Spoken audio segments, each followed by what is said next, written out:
Dan, good to see you here at Donington. Sun's come out, which is good because it's been raining. Down all morning. It's not been nice, has it? We'll have to bleep that, don't we? But a great way to start the launch of the season. Good to see you. Looking forward to this season. Yeah, I am actually. Yeah. Obviously, it's all back to battle stations today. Yeah, looking forward to it. And the weather since Christmas has been all but wet, so hopefully the sun will shine for next weekend. Testing, how's that been going? I think quite productively. We've all had a sort of different plan. The advantage of running 4 cars is you can get through a lot of different setup changes. So we've all been on our own sort of like pathway, and then obviously evaluating at the end of each day. It's just worked really well. Yeah, I've been enjoying it. We found a few bits. We found a few ways not to do it. We found a few ways that improve things. So, yeah, it's been a productive season so far of testing. Have you found answers to some of the frustrations that you had last season? At least one of which was here at Donington, wasn't it? Yeah, I mean, I think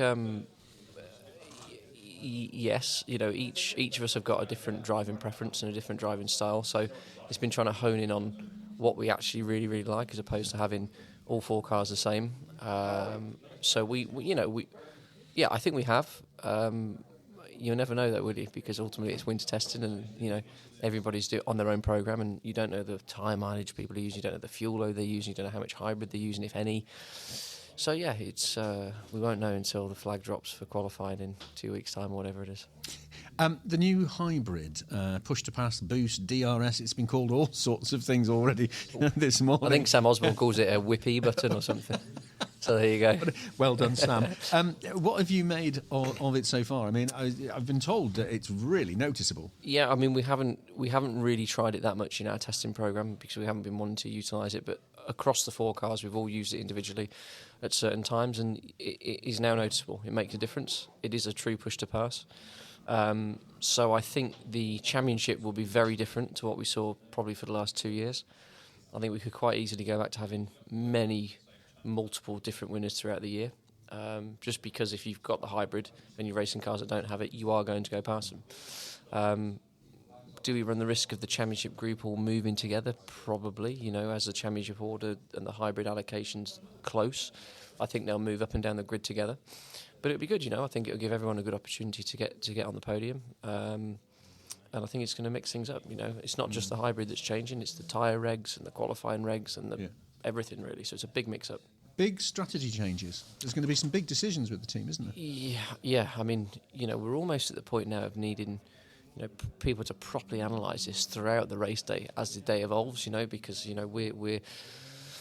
we've got our own programme in our own car, but then you've got to think about, well, what's he doing? How much hybrid's he got? What tyres are he going to run? What if he runs this? Because we don't know what tyre they're going to run until they roll out, obviously. So, you've got to do a lot of calculating, and it depends on what your targets are for the year, but, it's going to be really, really important to be on top of what everyone else is doing, and capitalising when they make a mistake, and obviously try to minimise your mistakes. So, yeah, I think it's going to be a tough year. A tough year for probably lots of reasons, because I suspect this year is going to be even more competitive and close than the last season. You're with a front-running team, and there are probably 3 or 4 teams in that top bracket. You're in a highly competitive team as well with your teammates. These are big things to think about at this stage in your BTCC career. Yeah, absolutely. I mean, it's it's a really, really tough championship. Especially at the front. It's hard, really hard now. No one's given an inch, but they will take a mile. So it's a really difficult thing to. It's difficult to plan. I think all you can do, I don't think you can overthink it. You've got to drive your own championship. I don't think as we've just discussed, you won't get a runaway championship lead, I don't think. Because, for example, if you come away leading the championship from Donington, you're going to go to Brands with 0 hybrid, 1 second of hybrid, 1 lap of hybrid for qualifying, whatever it is. And, I think we saw people on the test the other week gaining, upwards of half a second on the hybrid button. So traditionally, half a second would be the difference between pole and maybe 20th at Brands Hatch Indy. So, it's going to change things up. So I think what we've got to do is, we've got to try and work our own race. But as you say, we've got very competitive people in other teams, and probably across our team, we've got a very competitive spread of drivers. none less than Ash, who's picked up his 4th championship last year. So we've got there's a whole big spectrum of things to consider. But the first people we want to beat really are our teammates ultimately, because you want to go out there and push forward. Yeah, I suspect you're right. There will be more winners this year, which implies that consistency.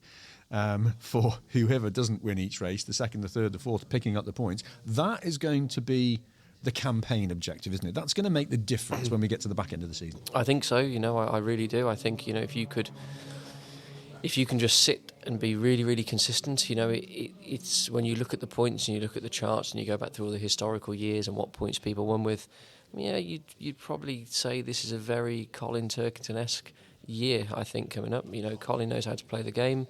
He's always there or thereabouts. He's in it at the end of the season, and he does that through just being ultra consistent and taking wins where he can. And I think it's going to be one of those years. We've just got to think about it and not panic, because I think people are going to have really good days, and I think they're going to have really, really bad days. If you go to some circuits without the hybrid, qualifying is going to be all but over before it starts. And you're going to have a long weekend. You've always said to me in the years that we've spoken, you've been very candid and honest about it. You're in it to win it. You're not here just to take part. How much more critical is your thinking about that for this season? More than ever, to be honest. We're all getting older. It's a personal thing for me. We've spent a lot of time as a family, and myself and my wife. And obviously my sponsors now, Cataclysm been with me for 7 years this year, maybe 8 years. I'll probably do the maths. I'll figure it out in a minute. Been with me for a long time. There's been a lot of effort and energy, not to mention money, spent. Obviously with NAPA being such a fantastic partner for all of us, and there's such a fantastic title sponsor for any race team. It's incredible. They have very high standards. But I've got high standards myself, and I am here to win the championship. And ultimately, I've got no ego. If I finish 6th in every race and I win the championship, I'll take that trophy at the end of the. I don't care. For me, we've only won 2 races. It'd be nice to win a few more, obviously. And but we've got one goal, and once we do that, then that gives me the ability to take a breather and go, well, what do I want to continue to do? Where do I want to be? But it's 100%. It's very much on my planogram, if you like. This is to be won before we consider anything else. So this will be the year that defines you, maybe then, as a potentially. big TCC driver. I hope so. For me, it's it's been a long time coming. We had just a few weekends last year that really knocked our championship for 6 really. And some of it was me, some of it was a bit of unreliability. Not the team's fault. We had some component failures on certain systems of the car. And it just knocked your championship, and ultimately, at that point, we reverted to assisting the team to win the championship, which we did. I think, I think people can see that, we gave up positions on track and during races to benefit the team. But I want my time in the shining light now. So we'll have to see where it goes, but that's the plan. You want your hands on the champagne? Yeah, I'm not much of a drinker anymore, but. It'd be nice to have the trophy. But it would be nice to have a trophy to polish during the close season. Or one for my daughter to rip the lid off. I think all of the trophies I have won in touring are destroyed now, so there you go. You've just said something really interesting, which was about being the team player as well, which was evident last season when Ash was pushing for the championship. Is there a point that even when doing that, there are team orders and you have to say, no, this is my drive as well? I mean, every driver must have this similar sort of thought. I guess there is, but, the one thing I'll say about NAPA Racing UK and the guys at Alliance, they've built a really good team of people. They're really good people. There's a lot of respect for everybody within the team. And, ultimately, it was my choice. I didn't have to do it. There was, I guess, the first time it was like, oh, would you mind? And the answer was no, because I can't win. I'm here to I've said it multiple times. My only interest is win the championship. If I can't win the championship, that part of my brain shuts off, and I go, well, what's the next best thing I can do to achieve? And obviously NAPA, for them, the way they cleaned up last year, to be a part of that success, I can take some warmth out of that. Although it isn't what I want to do personally. That's I didn't succeed what I wanted to personally out of last year, although I was part of something amazing. So to say that I had a positive influence on that, I can seek some joy in that. Yeah, absolutely. Family's always here supporting you. Your wife Sadie seen her round the paddock from the point where your little one was in the buggy. Who's no now longer. growing up? Does she know what Daddy does yet? Yeah, she does. She started to over the last 2 or 3 months. Like I left this morning with my kit bag, and she said, "Oh, Daddy, you going racing cars?" I was like, "Yep, tomorrow." So she's aware. She asked me the other week if we could try karting. Oh, Which sounds stupid to me, but I'm going to do it. You know, I'm going to let her have a go. She's only 3 and a bit, so try and wait till she's 4 because she'll be a bit bigger, a bit taller, a bit stronger for her neck and stuff on the with a helmet on. But yeah, she's shown an interest, which is great. wow. You know, it's either going to be this or horses, I think, and I think they're both equally expensive. So might try and buy some tennis bats, rackets, whatever they're called. Who's her favourite driver? Probably Ash Sutton, I'd imagine. Do you know what I mean? It's just embarrassing, isn't it? Hey? Get her an Ash Sutton t-shirt, that'd be superb. I used to like talking to you, Steve, to be honest, but you can do one. Dan, I know you're going to have a great season. We chat regularly throughout the year, and it's always an absolute pleasure. You know that the season starts, we like to have a little bit of fun, so I put a couple of curveball questions in. So there's 5 to choose from. You need to choose 2 numbers between 1 and 5, and that'll determine the questions I ask you. So off you go. Number 1. What does it say for occupation on your passport? Director. Okay, excellent. Not professional racing driver. I'm not one of them. No, definitely not. Okay. And one more number. 3. 3.